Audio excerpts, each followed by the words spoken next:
지옥 탈출 프로젝트 헬조선 독립군 시작합니다.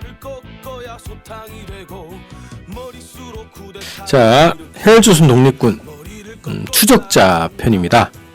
오늘은 지난번 우리 첫 추적자는 뭔지 모르시죠?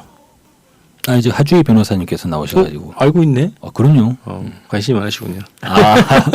탄주균의 진실 해가지고 했고, 오늘은 세월호의 진실입니다. 그래서 이 추적자 시간에서는 의혹에 쌓여있는 사건들, 그리고 의문의 사건들, 이런 사건들을 주로 다루는 시간인데요. 세월호의 진실이라는 건 우리가 작년부터 많이 다뤘어요. 국민정보원 그리고 세월호의 진실 뭐 이런 코너들을 만들어 가지고 방송을 했는데 그때 같이 하셨죠? 우리? 네, 그렇습니다. 예. 자, 세월호의 진실이라고 하는 책을 쓰신 카이스트 곽동기 박사님 모셨습니다. 안녕하십니까? 네. 자, 주권 방송에서도 이 세월호 관련해서는 뭐 계속 관심을 갖고 나름 추적을 하고 있는데 뭐 능력의 부족으로 추적을 조금씩밖에 못 하고 있어요.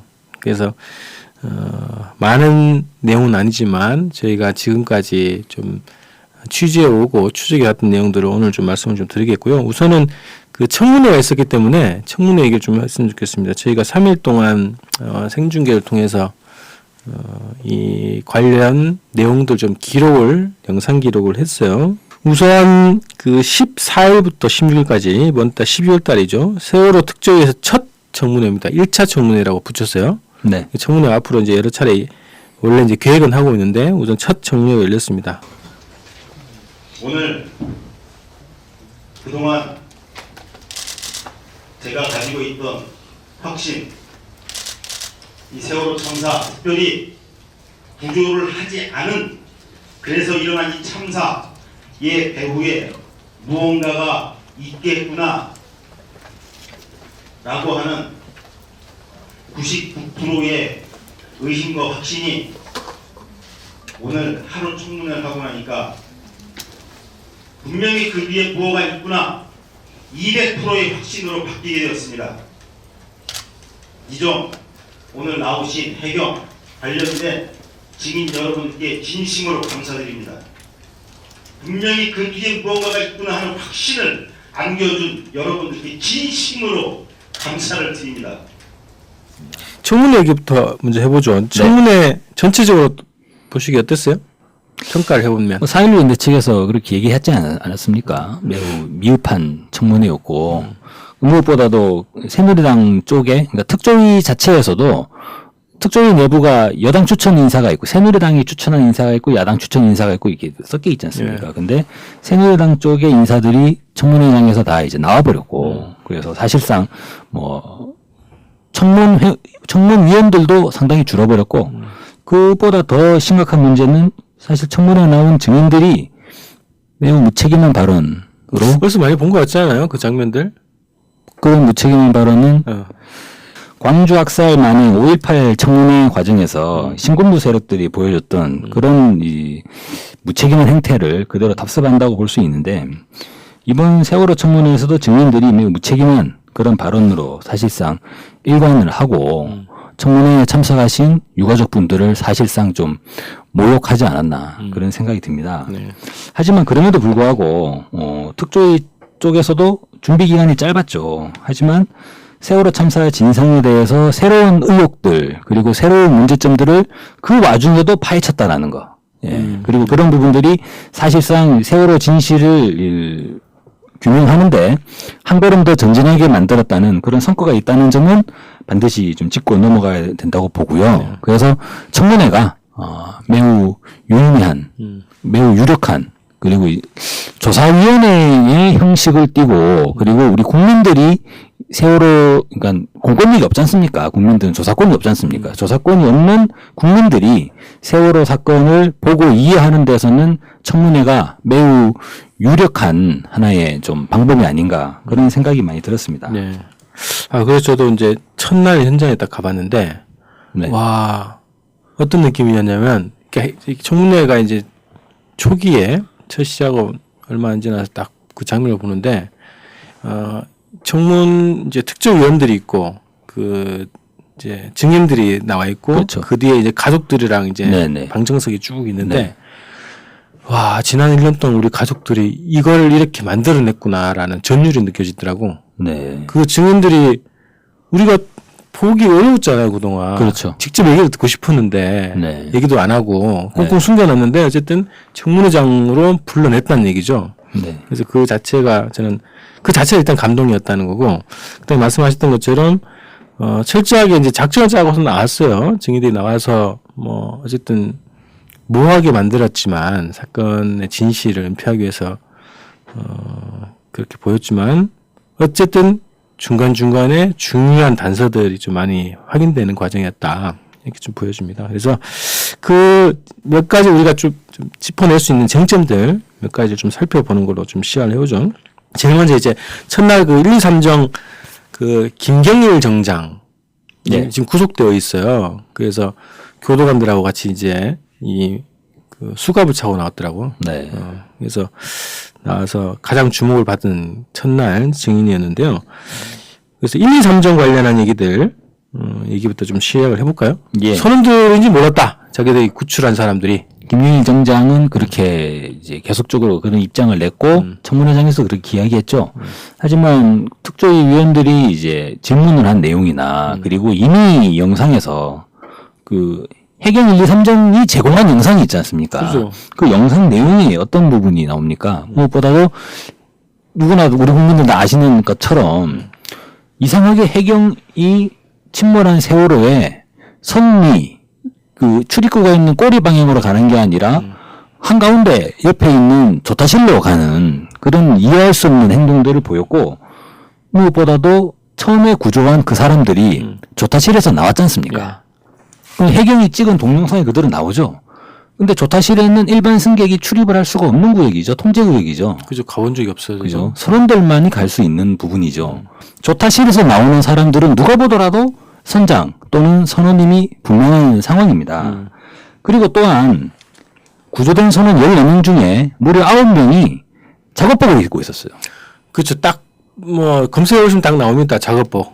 오렌지맨 영상도 많이 네, 떠돌았지 그것도 않습니까? 있고 뭐 하여튼 선원 복장이더라고요. 그렇죠. 보니까. 예. 예. 물론 그 이준석 선장은 옷을 갈아입느라고 네. 엉거주춤한 자세로 나와서 천장이 뭐 다를 수 있죠. 예, 그럴 수 있습니다만 14명 중 9명이 작업복을 입고 있었습니다. 그래서 누가 보더라도 저 사람들은 선원이다라는 것을 한눈에 알 수 있는 상황이고 또 검찰 수사 때도 구조된 14명의 선원 중 9명이 스스로 선원이라고 진술을 한 바가 있습니다.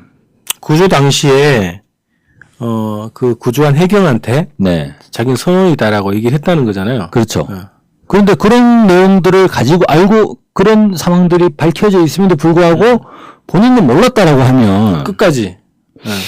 사실은 저 사람들이 조탄실에서 나온 저 사람들이 성원이라는 점에 대해서는 너무너무 많은 증거가 있는데 사실은 승객이라고 한다면 첫 번째 내가 왔을 때 박한결 씨보다 더 먼저 보냐거나 이렇게 했어야 되는 사람을 계속 제일 늦게까지 해경인 지인과 같이 마지막까지 배에 남았다가 바다로 아무것도 없는 바다로 그냥 뛰어드는 행동을 한 저 사람까지도 승객인 줄 알았어요? 진짜입니까? 그리고 또한 그 1, 2, 3정의 김경일 정장이 그 TRS 신호로 교신을 하는데 그때 어떻게 이야기합니까? 누군가에게 세월호 상황을 들었다는 식으로 이제 그렇게 보고를 하고 있죠. 세월 안의 상황이 어떻다. 예. 예. 뭐 그렇다면 되어라는 식으로 이제 그런 형식으로 보고가 됐다는 겁니다. 그런데 1, 2, 3정과 세월호는 직접적인 교신을 한 적이 없어요. 그러면 김경일 정장은 그 얘기를 과연 누구에게 들었는가? 구조한 사람들에게 들은 거 아니냐 이거죠. 가장 뭐 유력하죠. 그렇죠. 예. 그렇다면 그 사람들이 선언이라는 것은 당연한 사실이 아닌가. 아, 그럼에도 불구하고 몰랐다라고 이야기하는 게, 정말로 좀 너무 좀 철면피하다. 그렇게 볼 수밖에 없습니다. 추가적으로 또 이야기한다면, 실제로 구조를 할 때, 해경 1, 2, 3정의 그 해경들이 구조한 선원들하고 함께 구조 작업을 하는 그런 과정도 있었고, 그리고 또한 그 중에 특히나 구조된 선원 중에 김영호 씨가 있는데 그 사람은 김경일 정장에게 핸드폰을 빌려가지고 네. 정장이 핸드폰을 빌렸어요. 그러면 최소한 김경일 정장과 대화를 했겠죠. 핸드폰 좀 빌려주세요. 네. 당신 누구셔? 예. 저는 뭐 이런 사람인데 핸드폰을 빌려주세요라고 됐겠죠. 그리고 자신의 집과 전화 통화까지 했다는 겁니다. 저 통화 기록이 남아 있겠죠. 네. 그럼에도 불구하고 몰랐다. 음. 예. 이거는 정말 온 국민을 좀 우롱하는 행위가 아니냐. 저는 그 해경이 공개한 영상 중에 가장 딱 뚜렷한 증거 중에 하나는 강원식 항해사잖아요. 네. 강원식 항해사가 계속 전화를 하면서 네. 그 1, 2, 3정 뱃머리에서 그렇죠. 뭐 구조인지 뭔지 하여튼 지시를 하는 뭐 장면이 손가락으로 나왔고, 가리키는 것도 있고. 그 선원복을 입고 그렇죠. 이 장면들이 그 초기기 영상으로 나오고 네. 그 해경이 공개한 1, 2, 3정 관련 영상에서 나오거든요. 해경 공개한 영상이 나오고 있죠. 근데 누구나 다. 그러고 있는데도 그 사람이 선원인 줄 몰랐다. 예. 그래서 뭐 이거 뭐 마지막에 좀 얘기하겠지만 얘기하면 안 되는 상황이었다. 그 청문회장에서 그렇게 볼 수가 있겠죠. 볼 수가 있겠죠. 자, 증인들의 답변이 그래서 결국은 네. 몰랐다는 구조한 거죠. 사람들이 선원들인 줄 몰랐다. 그리고 구조한 사람들과는 신원 확인을 위한 어떠한 대화도 나눈 적이 없다. 근데 이렇게 그게 이야기했죠. 법적으로는 문제가 있죠. 그렇죠. 법적으로도 문제가 되는 거죠. 그러니까 이것은 이제 그러니까 법적으로 그 순환구호법 제35조 1항에 따르면 구조된 사람들의 신원 확인을 법적으로 확인을 하게끔 그렇게 규정을 하고 있다고 합니다. 거기 이제 1, 2, 3정에 올라탄 사람들을 다 이제 탐문을 해야 한다는 거 아니에요? 그렇죠. 기본적으로 이렇게 해가지고 신원을 확인해야 된다는 것이죠.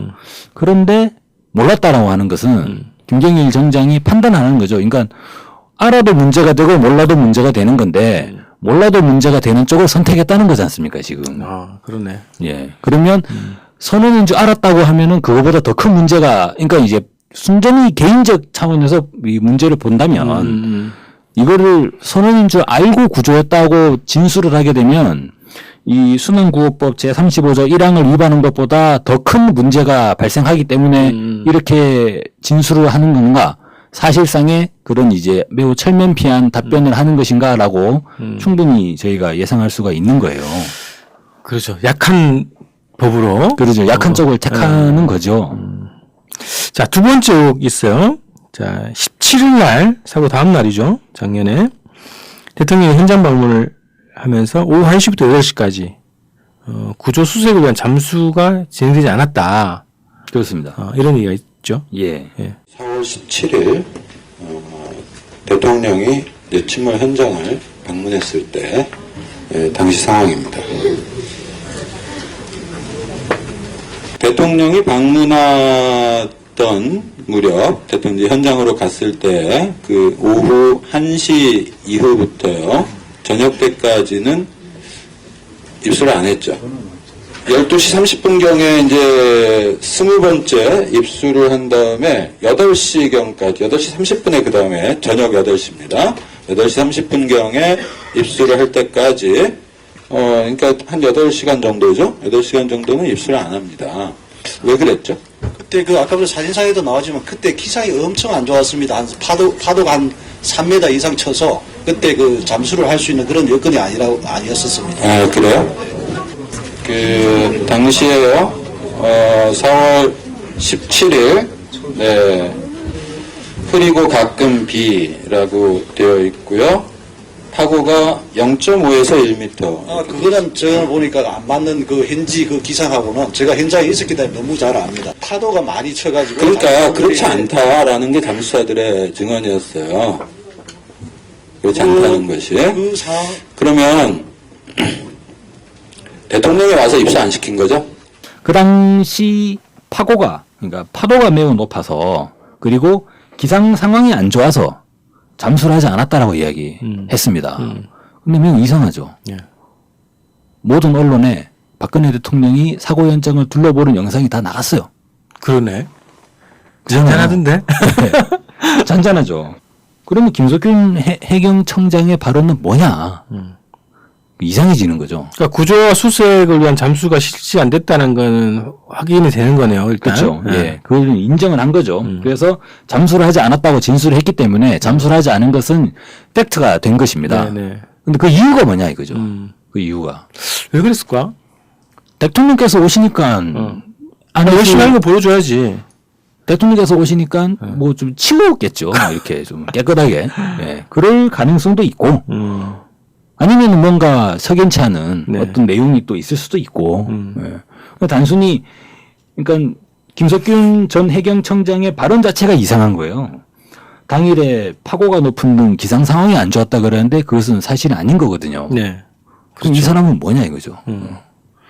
야, 이게 더 큰 문제가 될 수 있겠네. 만약에 대통령 방문 때문에 모든 작업을 중단하고 대통령 영전에 다 집중을 했다. 이렇게 되면 더 큰 문제가 될 수 있잖아요. 큰 문제가 되죠. 네. 그리고 근데 한국 사회의 일반적인 속성상, 공무원의 기본적인 속성상, 흔히 뭐 군대를 보더라도 뭐 사단장이 오면 어떻게 됩니까?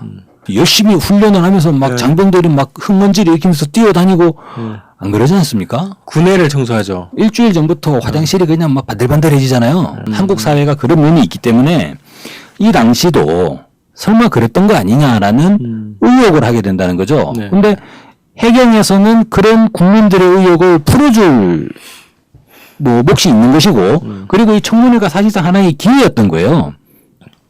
전 해경청장이 직접 나와서 명예를 회복할 수 있는 기회. 질문을 받았는데 그러면 그 제기되는 어떤 의혹에 대해서 해명을 할 수 있는 기회가 부여가 된 거죠. 그때 왜 잠수가 되지 않았는지를 설명할 수 있는 그런데 그 논리라고 된 것이 파도가 높은 등 기상 상황이 안 좋아서 안 했다라고 하는 거는 아, 이게 준비된 멘트 같아요, 느낌은. 그렇습니다. 직접적으로 나온 건 아닌 것 같고. 세 번째 의혹이 있어요. 그 세월호 참사 현장에 CN235기 우리는 이제 그때 당시 이제 방송을 했는데 네. 초기기 하나가 이제 그 반대편에서 날라왔다. 네. 이런 게 있고 그게 그 영상이 해경 1, 3정이 공개한 영상에 나오거든요. 네. 그래서 저희는 한 대인 줄 알았어. 네. 그 영상도 나오고 네. 또 거기에서 찍은 영상도 네. 꼭 공개된 부분이 있지 않습니까? 네, 그 영상도 나와 있는데 그 고정익 비행기라고 부르네요. 2대가 있었다는 거예요. 그죠? 네. 고정익은 저기 날개가 고정되어 있는 비행기죠. 일반적인 네. 비행기. 근데 저는 235기만 있는 줄 알았더니 네. 2대가 있었다는 거예요. 네. 합의. 어떤 내용이죠, 이게? 그 고정익 2대는 실제로 구명거를 탑재하고 있었고 사실상 이제 구조 활동이 가능한 비행기였다는 거죠. 해경 소속의 초기기죠. 그렇죠. 네, 네. 그리고 높은 고도상에서 세월호의 주변 상황을 잘 살필 수 있는 부분이기 때문에 구명벌을 이제 세월호 쪽에 투하한다든가 아니면은 이제 수상해서 그 해경 1, 2, 3정을 비롯한 사람들이 뭐 구조한다고 와 있지 않습니까? 그럼 함께 구조를 할 수 있는 상황이었는데 일체 그 CN235기에서 구조 활동을 하는 부분이 없어요. 그런데 CN235기는 그 상공을 계속적으로 이제 배회하고 있었던 것이죠. 그 공개된 영상을 보면 아마 9시 때부터인가 9시 네. 바로 전부터 해서 10시 넘어까지 영상이 다 공개가 돼 있거든요. 예. 그럼 상당한 시간 동안 거기를 머물렀다는 얘기인데 예. 구조자가 투입이 안 됐다는 얘기잖아요. 실질적으로. 기내에 온갖 구조 장비를 가지고 그 상공을 배회하면서 열심히 영상을 찍었는데 정작 구조 활동은 한 게 없는 거죠. 이제 결국 얘가 뭘 했냐. 그렇죠. 이런 그렇게 의혹인데. 되는 거예요. 그리고 뭐 하러 갔냐? 누가 보냈냐? 왜 보냈냐? 이런 문제들이 이제 제기가 되는 것이죠. 그거에 대한 답변이 뭐였어요? 그 청문회에서 나온 답변들을 보면 고정익 비행기가 누구의 지시로 움직였느냐라는 부분에 대해서는 모른다. 예. 그 모른다라고 말한 사람이 김석균 전 해양경찰청장이에요. 그리고 해양경찰청 경비안전국장도 모른다. 잘 모르겠다. 기억이 나지 않는다. 그 총기기가 뜨려면 그죠? 이상하잖아, 그죠? 그렇죠. 청장이 모르는 비행이 있을 수 있나? 아니면 서해청장이 하나? 사후에도 알게 되는 거죠. 당연히 알게 되는 거죠. 왜 갔는지, 그죠? 예. 야, 저 뭐야 저거? 저 영상이 왜 돌아? 저 뭐지? 하는 질문이 당연히 나올 수밖에 없죠. 해경 내에서. 그렇죠. 그런데 잘 모른다라고 하는 거는 잘 모른다고 하자라고 이야기될 가능성이 매우 높다는 것입니다.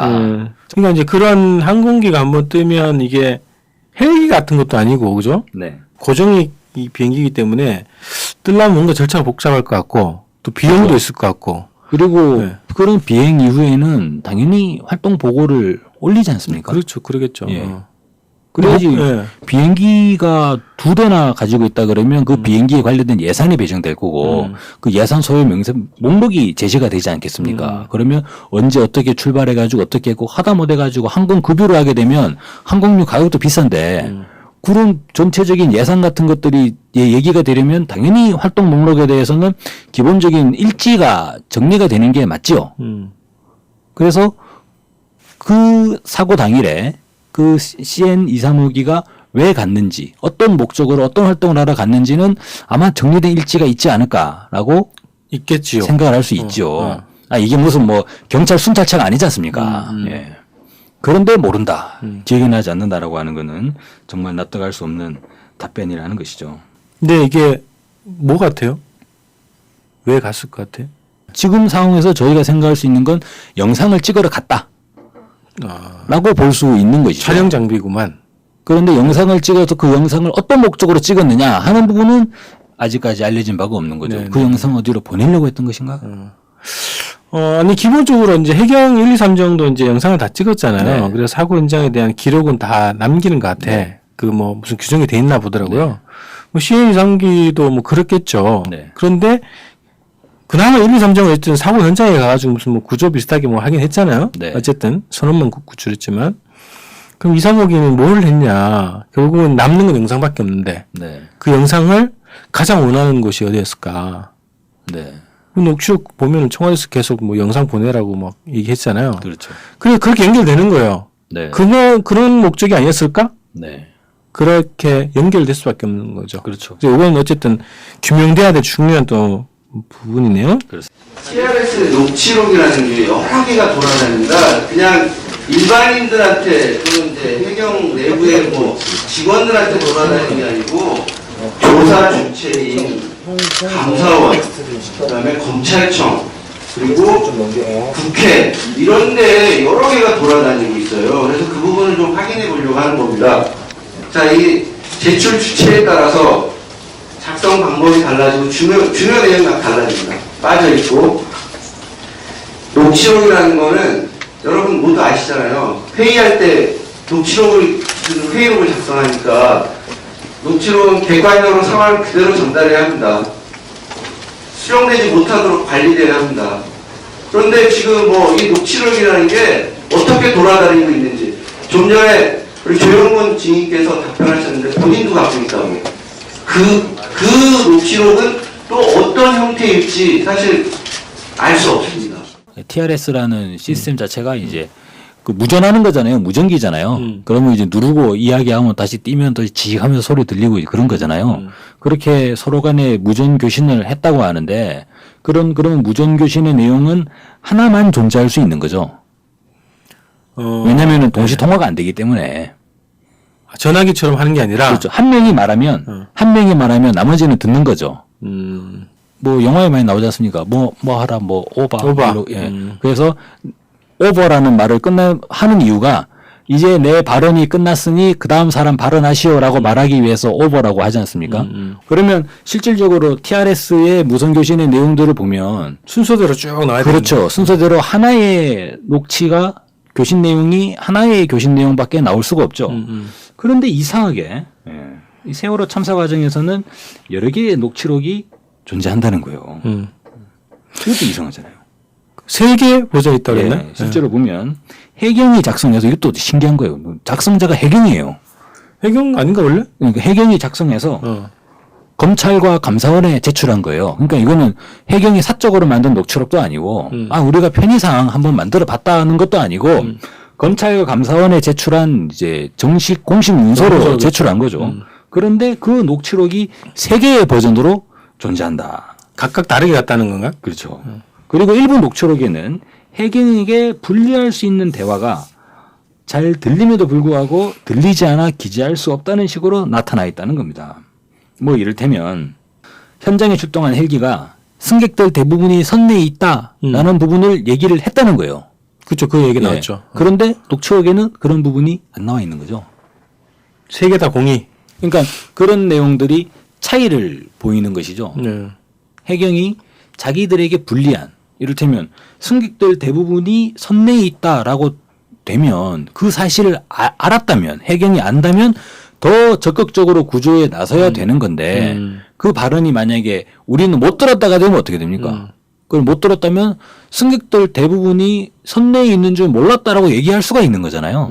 네, 그런 이제 흐름이 진행되기 때문에 해경이 의혹이 제기되는 거죠. 네, 네. 자기들에게 불리한 내용들은 교신 내용들은 이제 일부 선택적으로 삭제를 하고 마사지를 해가지고 제시한 거 아닌가 그런 의혹이 제기되는 것이죠. 이 세월호 참사 당시 상황을 기록한 TRS 녹취록이 이렇게 여러 가지 형태로 만들어져서 외부 기관에 간 것은 해경 지휘부의 승인 하에 된 겁니까? 아니면은 직원들이 알아서 그냥 자기가 마음대로 원본에 접근해서 뽑은 건가요? 그건 제가 정확하게 이제 그때 나중에 공부를 안 하고 현장에 있었기 때문에 저는 아마 내부에서 뭐 나름대로 정리가 되지 않았나 싶습니다. 확실히 그 부분은 제가 모르겠습니다. 증인을 들은 바가 없습니까? 자, 이 부분 어쨌든 짚고 넘어가야 되겠고요. 말이 안 되죠, 이거. 이게 공문서 위조네, 그죠? 위조로 할 수도 있겠네. 그러니까 감사원 뭐 검찰이 낼 공문서를.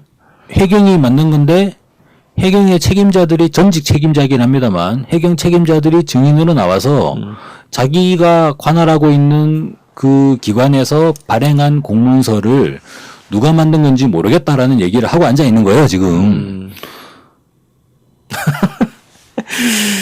자, 예, 다음 얘기 갑시다. 그 외에도 의혹이 많습니다, 아직. 자, 구조헬기 502호가 이제 돌려 세워졌죠. 그리고 장수사 500명이 투입됐다. 근데 이것도 거짓말로 드러났어요. 예, 그렇습니다. 그 구조헬기 502호는 구조인을 태워가지고 세월호 사고를 접수하고 이제 구조하기 위해서 사고 현장으로 가고 있었어요. 가고 있었는데 그 헬기가 다시 돌아왔다는 것입니다. 날아가다가. 예, 구조를 하지 않고 그 이유가 뭐냐라고 했는데 실제로는 이제 서해지방경찰청장을 태우기 위해서 돌아왔다는 거예요. 그 사람 구조하러 가려고 그랬어요? 청장이?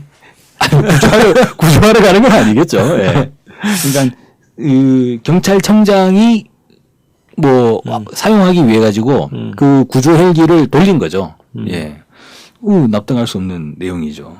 그리고 아까 그 잠수사 500명에 대한 이야기 이 부분은 박근혜 대통령이 그 4월 17일이죠.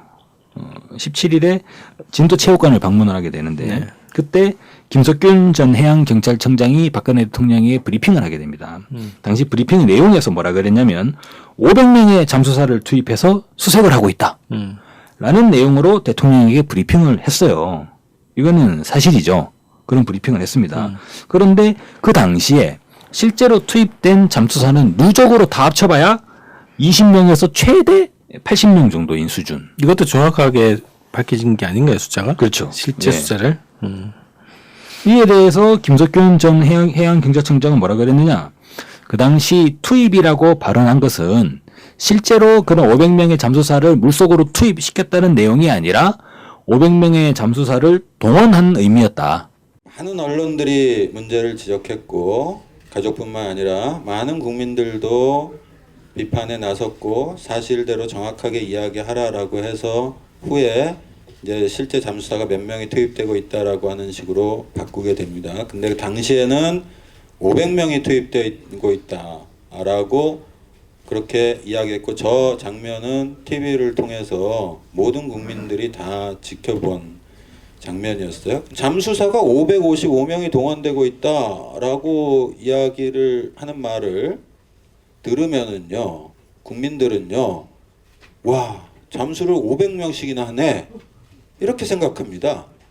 근데 그게 실제로는 줄 하나를 가지고서 2명이 들어가고 그것도 뭐 길어야 정말 20분, 뭐 어떤 경우는 몇 초 만에 올라오고 이런 상황이었고 그것도 정조기에만 내려가는 상황이었잖아요. 투입이라는 의미가 저희가 저 구조세력 총동원령을 내려가지고 전국에 우리 잠수 특기를 가진 뭐 특공대라든지 원투두 구조대 다 동원을 하게 했습니다. 이 투입이라는 의미가 직접 잠수를 한다는 그 의미가 아닙니다. 어쨌든 잠수를 하려고 그러면은 구조 세력이 위해서는 여러 세력들이 다 집합을 해서 그 중에서 들어가는 잠수 인력은 또 따로 있고 그 사람만 그렇다면요, 정의는 참 나쁜 사람입니다. 정말 나쁜 사람입니다. 왜냐하면요, 당시에 가족들이 가장 관심 있었던 게 뭐예요? 몇 명이 잠수하냐였어요. 몇 명이 잠수해서 수색을 하냐였어요. 모든 국민들이 다 궁금해했던 게 그거였어요. 그런데 500명이 투입되고 있다고 말할 때 내가 투입이라고 하는 것은 전국에서 불러 모은 인원을 말하는 거다. 그런 의미로 그 중에서 가만히 계세요. 잠수 세력이 그런 의미로 500명이 투입됐다라고 얘기한 거 증인 정말 나쁜 사람입니다. 정말 나쁜 사람이에요. 이게 처음에 보다 보니까 진짜 말장난하는 것 같더라고. 그러죠. 예. 근데 더 놀라운 거는 이게 대통령 앞에서 브리핑하는 내용인데, 아니 그러면 이건 사실상 뭐 이런 것도 되지 않습니까? 우리 수만 명의 모든 해경들이 다 투입됐습니다. 라고도 도난의 개념이니까 이거는 완전히 말이 안 되는 거죠. 그래서 그 당시에 영상을 보면 유족들이 그때 이제 가족들이 진짜 안 그렇다고 지금 구조를 안 하고 있다고 막 호소를 그렇죠. 해요, 대통령한테. 예. 박근혜 뭐라고 했어요? 만약 이 사람들이 무슨 뭐 제대로 안 하면 다 책임지고 뭐 옷을 벗어야 된다, 이런 각오해야 된다, 이런 얘기했단 말이지. 네. 옷을 갈아입혀줬더만. 영전시켜주고. 자, 그래서 그 다음에 이제 그 정장, 김기현 정장이 허위 기자 회견까지 했단 말이죠. 네, 그렇습니다. 구조를 최선을 다하고 있다, 뭐 이렇게. 4월 28일이었죠. 당시에 자청에서 기자회견을 했는데 해경 1, 2, 3정에서는 퇴선 명령을 했다. 논란이 있을 때죠, 그때가. 언급을 했죠. 그리고 창문을 깨는 등 우리로서는 구조를 위해 할 수 있는 일은 다 했다라는 취지로 기자회견을 했어요. 네. 근데 사실 이것은 이후에 검찰 수사 과정을 보면 모두 허위로 밝혀졌죠. 네네. 예, 그러니까 허위라는 부분이 그런 기자회견 한 건 맞는데 실제로 사고 해역에서 해경 1, 2, 3정이 할 수 있는 모든 거는 다 했냐라는 부분이 퇴선 명령을 내리지도 않았고. 그렇죠. 예. 그 기자회견 당시에 보면 김경희 정장이 네. 그 망치랑 뭐 해먹나? 가지고 나와가지고 직접 뭐 이렇게 보여주면서 그런 이제 회견을 막 했지 않습니까? 우리의 진정성을 알아달라는 그런 이제 제스처가 느껴지는 방향이었는데 그게 허위였다는 것이죠. 그리고 그 기자회견은 상부의 지시에 의해서 진행된 것이다. 근데 여기에 대해서 그러니까 해경 김경일 정장, 그러니까 1, 2, 3정 배의 정장이 기자회견을 했는데 그 기자회견에 대해서 김석균 전 해양경찰청장이 그 기자회견은 자기가 지시했다라고 시인을 했어요. 청문회에서. 네. 그 기자회견은 제가 지시한 거다라는 취지의 시인을 했는데, 근데 그 다음은 구체적 회견의 내용은 알지 못한다. 예. 근데 어쨌든 그 당시에 해경이 적극적으로 구조를 하지 않았다라고 하는 그 비판 여론이 비등비등하니까 그렇습니다. 여론 잠재용으로 기자회견을 진행을 한 거고 그렇죠. 그 기자회견은 청장이 직접 지시를 했다. 네. 이렇게 되는 거죠. 네네. 그 당시에 기자회견과 관련이 있는 것으로 보여졌던 그 초기 수색구조 쟁점이라는 그런 문건이 있습니다. 근데 그 문건 누가 만든 건지도 모른다. 그러시겠죠. 그러니까 이 청장 얘기는 기자회견을 하라고 한 건 맞지만 그렇게 허위로 기자회견을 하라고 지시를 한 건 아니다. 이렇게 얘기를 하는 거겠네요, 취지가. 취지는 그런 거죠. 네. 그러니까 그 허위 기자회견에, 그러니까 기자회견은 내가 지시한 건 맞지만 그것을 허위로 하는 줄은 나도 몰랐다는 식의 이런 입장이고 다시 공을 김경일 정장에게 이제 몰아주기. 예, 갖다 씌우는 그런 결과를 낳게 되죠. 야, 그거 보니까 이제 구속돼 있잖아, 혼자. 네. 구속돼 있다고 다 그냥 책임을 떠넘기는 걸로 일관하더라고요. 네. 그 하사관들까지. 자, 안전소위원회 청문회도 이제 진행이 됐어요. 예, 그렇습니다. 안전소위원회 청문회에서는 일단 그 해양 사고에 대응하는 매뉴얼이 없었다. 예, 그리고 훈련도 제대로 이루어지지 않았다라는 부분들이 전부 다 이제 드러났습니다. 그리고 그 전체 지휘부처 지휘 체계의 혼선 문제도 이제 제시가 됐는데 중앙지휘대책본부가 원래는 이제 사고의 수습의 총괄 지휘를 중앙지휘대책본부가 해야 되지만 자기가 그것을 제대로 하는지 아는 부분에 대해서 뭐 중수본 이런 부분으로 이제 책임을 자꾸 떠넘겼다는 거예요. 그리고 사실상의 이제 현장 지휘, 그러니까 그 중앙재해대책본부는 이제 정부 부처가 관할하는 거라서 현장 지휘를 전담하는 것은 아니고 전반적인 이제 이를테면 뭐 생존자에 대한 뭐 처후나 그리고 이제 그 수색 구조에 대한 관리 이런 까지 전부 다 이제 관할하는 거지 않습니까?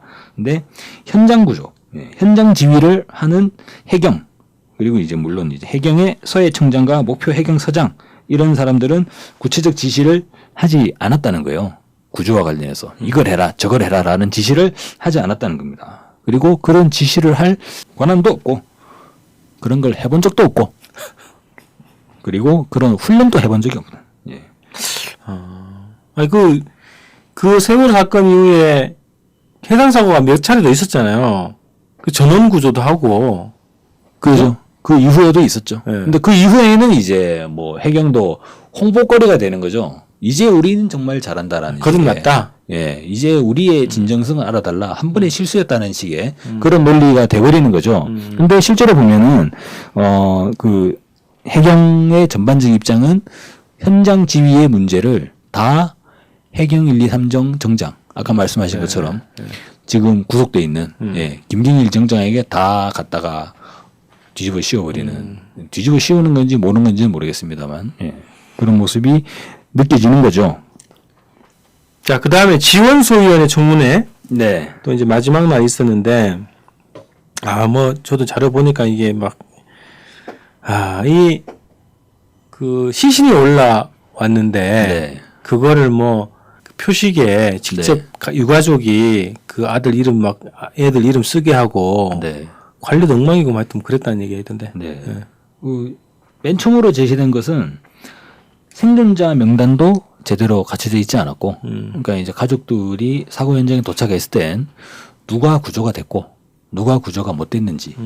근데 구조를 했다고 하면 그 구조한 사람은 누군지는 그거는 이게 확인이 가능하잖아요. 뭐 헬기 대원이 구조했습니다. 뭐 이런 식으로. 아니 그 누가 구조했는지는 모르더라도 구조한 학생들 이름을 쭉 확인할 수는 있는 거지 않습니까? 법적으로 또 해야 되죠. 그거를. 그렇죠. 근데 생존자 명단도 제대로 갖춰져 있지 않았고 얼마나 구조가 됐는지 그 사실상 지휘체계 혼선도 상당히 있었지 않습니까? 게다가 뭐 모든 국민들이 알고 있던 뭐 전원구조 오보까지도 이제 나오기도 했으니까 그런 과정들을 거치면서 이 초기에 이 가족분들이 엄청나게 커다란 그런 혼란 그리고 이제 그 심리적인 스트레스 압박감 등을 상당히 겪었다는 것이죠. 근데 문제는 그런 과장되고 잘못된 정보 때문에 사실상 구조, 그러니까 전체 구조 인력이 집중하는 데에도 일정한 장애를 조성하는 것이죠. 그럼에도 불구하고 징계를 비롯해서 책임진 사람이 아무도 없다는 겁니다. 그리고 그런 식으로 제대로 된 정보가 제공되지 않은 데 대한 원인도 해명된 게 없다. 또 한 가지 있습니다. 이후에 수색 과정들을 보면 수많은 민간 잠수사분들이 정말 노력을 많이 하지 그분들이 않습니까? 다 했죠, 실제로. 근데 그 민간 잠수사분들에게도 수색에 필요한 기본적 정보도 제공되지 않은 것이죠. 그래서 잠수사분들이 말씀하시는 부분은 참사 초기에 사고 현장에 도착을 했을 때 아무런 안내자도 없고 어디서부터 뭘 시작해야 되는지 전혀 알 수 없는 그런 상황이었다는 겁니다. 게다가 그런 민간 잠수사분들에 대한 숙박이라든지 여러 가지 이제 시설도 전혀 매우 미흡한 상황에서 하루에 4차례까지 잠수를 하셨다는 거죠. 그래서 전반적으로 한마디로 말씀드려가지고 침몰 이후의 수색 그리고 이제 생존 구조 과정에 정부의 지원은 그야말로 사람 복장 터지게 만드는 그런 수준이었다. 이렇게 정리합니다. 그래서 저 이거 딱 보다 보니까 그 생각이 들었어요. 관심이 딴 데가 있고 우선 정부라고 하는 이 주체가 사고 현장 그리고 사고 구조 이런 거에 관심이 있었던 게 아니다. 그러니까 행정력이라는 게 있잖아요. 네. 행정력이 어디에 집중되고 어디에 역할을 해야 될 것인가 이런 데에 대해서 딱 봤을 때는 구조, 수색, 그리고 보호, 생존자 보호 이런 거에 관심이 없었다는 거예요. 네. 기본적으로는. 네. 그러니까 다 민간이 다 채운 거 아닙니까? 그렇죠. 가서 막 밥 같은 거 막 날르고. 네. 그리고 민간 잠수사들을 대하는 거 딱 보면 귀찮은 것 같아. 네. 귀찮은 것 같아. 이 관심 딴 데 있으니까. 네. 그래서 처우도 이렇게 하고. 그럼 결국에는 지금 뭐 저기 고발까지 한 거 아니에요. 네. 예. 그런 느낌이 들더라고요. 근데 또 이게 청문회 그 발언을 미리 짜맞춘 것 같다. 이런 네. 의혹들이 있었는데 네. 그걸 입증할 수 있는 또 새로운 물건이 하나 발견됐어요. 그죠. 문건들이 계속 나왔죠. 그 청문회 이전부터 음.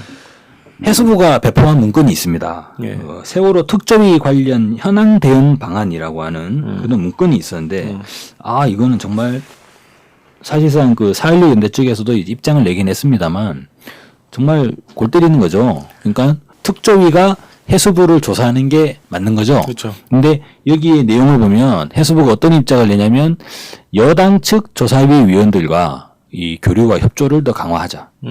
그런 내용들이 있는 겁니다. 네네. 그러니까 검사가 범인을 조사하는데 그 범인들이 검찰 쪽 사람들하고 좀 더 자주 만나봐라. 그런 얘기가 들어가 있다는 거죠. 물론 뭐 특조위가 그런 수사권을 가지고 있지 못합니다만. 그래서 이 문건에서는 어떤 내용들이 있냐면 첫 번째 청와대 조사에 대해서는 이제 거기는 BH하고 되어 있습니다만 BH가 뭐 블라우스가 청와대를 말한다는 건 누구나 다 뭐 네. 상식적으로 인정할 것 같습니다. 그 BH 조사에 대해서는 적극적으로 대응을 해라.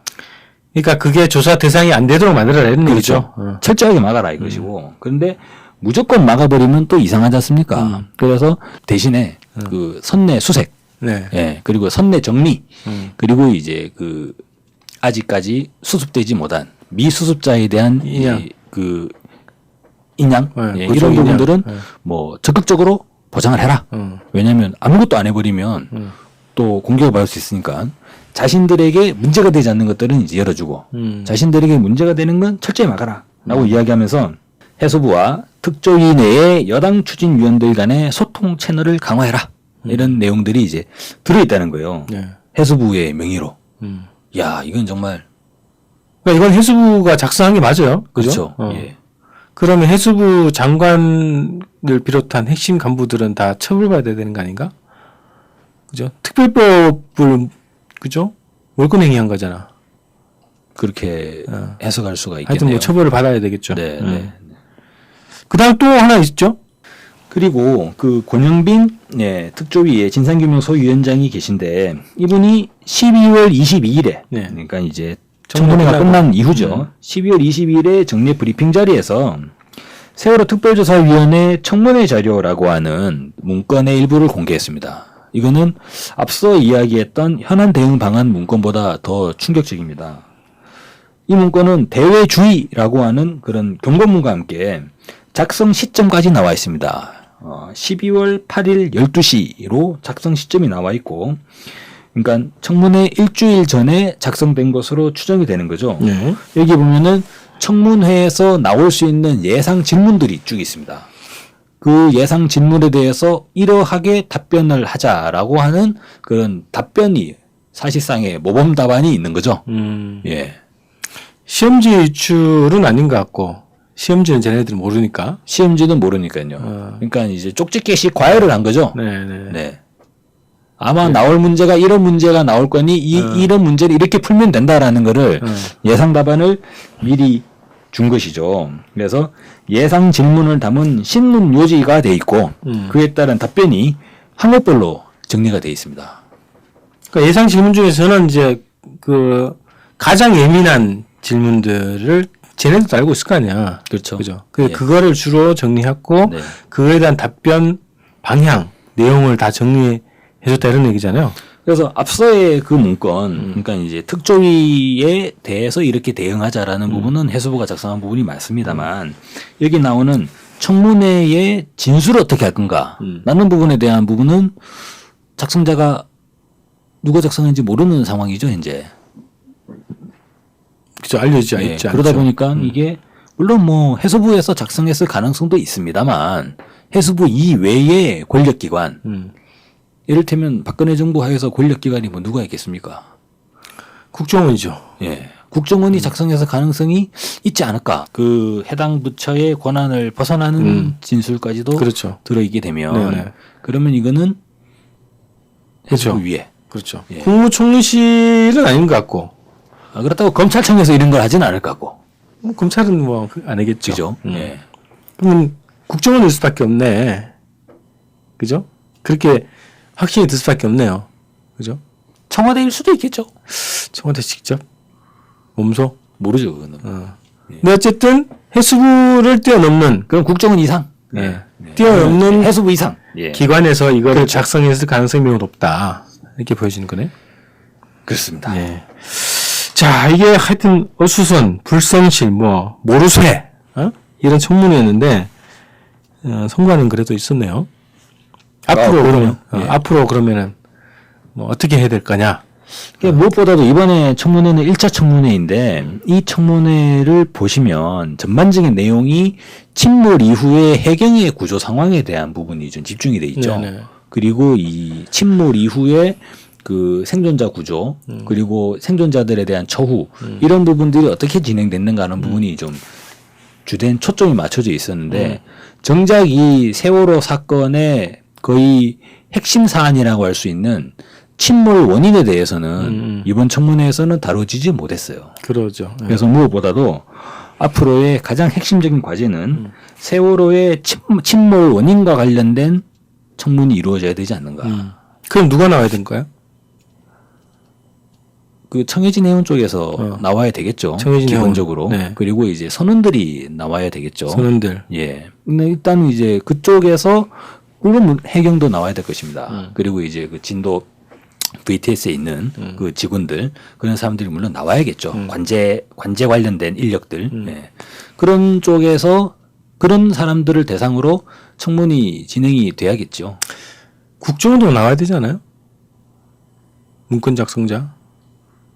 그 부분은 일단은 국정원의 입장은 우리가 한 게 아니다라는 입장을 가지고 있으니까 그죠? 그러니까 국정원의 입장이 이런 거죠.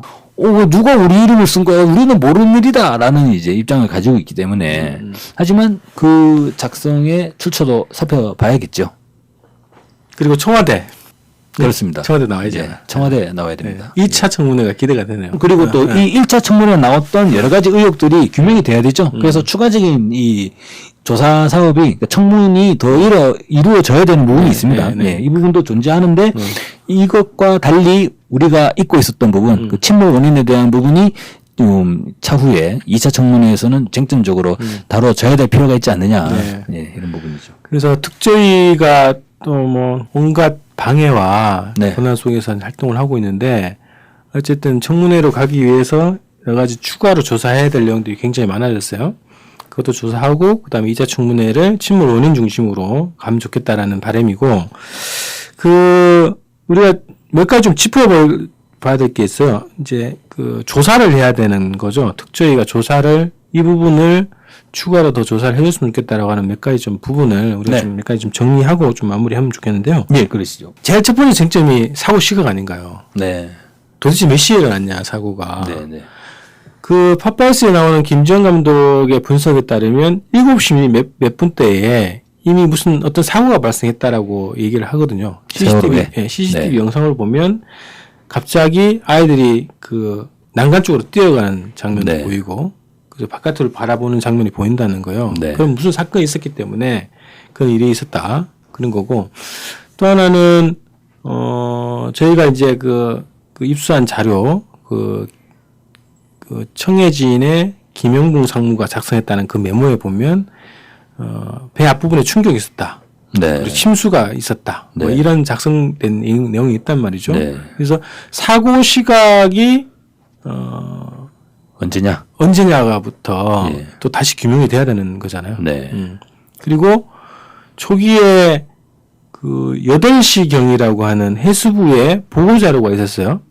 예, 초기에 보고할 때. 예. 네. 거기에 보면 8시경 사고 발생 시각. 예. 그게 이제 그 박근혜 대통령이 중대본에서 브리핑 받을 때도 그 네. 모니터 화면에 그대로 띄어 있었던 게 그대로 올라와 있지 않습니까? 그게 그 논란이 된 그 발언이지 않습니까? 네. 아이들이 구명조끼를 입고 있는데 그렇게 왜 못 나오고 있냐? 예. 예. 그 그때 네, 예. 그 발언을 할 때. 그 발언 시에 뒤에 배경 모니터에 네네. 그런 내용이 나왔다는 것이죠. 그렇죠. 사고 발생 시간 네네. 네, 오전 8시. 네. 네. 그래서 아니, 가장 기본적인 거 아닌가? 사고 발생 시각이? 그죠. 몇 시에 도대체 어디서 일어났냐? 네. 언제 어디서? 이게 기본적인 건데 그거를 나중에 정부에서는 그 시각에 대해서 결국은 뭐 8시 50 몇 분 때 얘기하잖아요. 네. 근데 어쨌든 이게 저는 아주 진실에 근접한 기록일 수 있다고 보는 거예요. 네. 사고 발생 시각 자체가. 배에 타고 있는 승객들이 인지할 수 있는 사고는 8시 그 지금 발표되는 40 몇 분대라고 할 수도 있지만 실제로 배가 어떤 사고가 난 상황. 그렇죠. 예. 선원들이 알고 있을 어떤 상황. 사고가 있을 수 있는 예. 거죠. 그래서 그건- 그게 예. 보고가 됐을 가능성이 있지 않느냐. 네, 네, 그런 네. 부분들을 추가로 조사를 해야 되는데 지금 그런 부분들에 대한 조사는 완전히 지금 봉쇄가 되어 있는 그렇죠. 상황이죠. 그래서 청해진 직원들이 아마 교신을 했을 거란 말이죠. 통신을 했을 예, 거기 때문에 아까 말씀하셨던 2차 청문회에서는 청해진 직원을 비롯해서 선들어가기 대제 신문이나 이런 조례가 필요하다는 거고요. 또 하나는 113정이 출동이 뭐 9시 반이라고 지금 얘기를 하고 있잖아요. 네. 근데 그 해경에서 공개한 영상 중에서는 헬기에서 찍은 영상들이 있어요. 네. 헬기에서 한 2대, 3대가 이제 찍은 영상들이 공개가 됐는데 거기에 그 사람을 이렇게 그 리프트로 끌어올리는 그 장면에 순간적으로 딱 지나가는 장면이 있어. 네. 근데 그게 9시 25분 때 장면이거든요. 네. 그 장면에 그 헬기의 창문에 밖에 비춰지는 바다에 해경 1, 2, 3정이 배경 1, 2, 3에 있는 거예요. 네. 우리가 이제 이렇게 편집 프로그램 해가지고 이렇게 네. 확대를 해보니까 네. 딱 1, 2, 3정이더라고. 네. 9시 25분 때라는 거예요. 네. 그러니까 9시 반이라는 거는 아닌 거지. 이미 현장에 도착하는 그 이전일 수 있다. 훨씬 이전에 네. 있다는 거죠. 그래서 이게 아까 이제 사고 발생 시간 8시 하고 이게 자꾸 막 이게 고민을 해보면 훨씬 더 이전에 1, 2, 3정이 근처 혹은 뭐 있지 않았을까 이런 생각도 드는데 어쨌든 9시 30분이라는 거는 아닌 게 확인이 되는 거죠. 명명백백히 예. 조사가 돼야 되는 네. 부분이죠. 그렇죠. 네.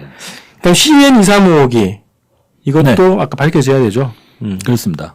그 일단 누가 보냈는지, 뭐하러 갔는지, 그 영상을 열심히 찍었는데 그 왜 찍었는지, 어떤 용도로 영상을 찍었는지 그런 부분들이 그리고 네. 영상 촬영 외에 또 뭔가를 또 했는지 이런 부분들이 필요한 거죠. 그래서 이 CN 2355기를 비롯해서 그 고종익 비행기에서 공개한 영상의 많은 부분이 또 삭제가 돼 있는 부분이 있어요. 네. 그 부분에 대한 공개도 필요하다 반드시. 사실 지금 뭐 어느 것 하나 깨끗하게 나와 있는 건 없지 않습니까? 맞아요. 예. 중요한 부분이 다 안 보인. 왜 그렇죠? 그 이해가 할 수 없어요. 네. 아니, 근데 어. 하다못해 가지고 어떤 이유로 음. 수많은 영상 자료나 뭐 데이터 자료, 뭐 레이더 자료 여러 가지 것들이 많이 있지 않습니까? 예. 근데 그 중에 뭐 하나 믿을 만한 게 없어요. 어떻게 그럴 수가 있지? 아니 이게 어떻게 그 새누리당 사람들이 말하는 것처럼 단순한 교통사고라고 말할 수가 있습니까? 단순한 교통사고 중에 이렇게 영상 자료가 다 잘리고 뭐 교신 기록이 다 잘리는 그런 교통사고 세상에 어디 있어요? 없지. 그렇죠. 자, 그다음에 신정훈. 네. 처음에 우리가 헷갈렸던 네. 국정원 의원 아니냐 이렇게 했는데 유일하게 지금 구속된 선원 중에서 제일 먼저 출소를 한 사람이죠. 만기 출소를 했죠. 1년 6개월. 네. 살인죄가 빠졌죠. 그렇습니다. 네.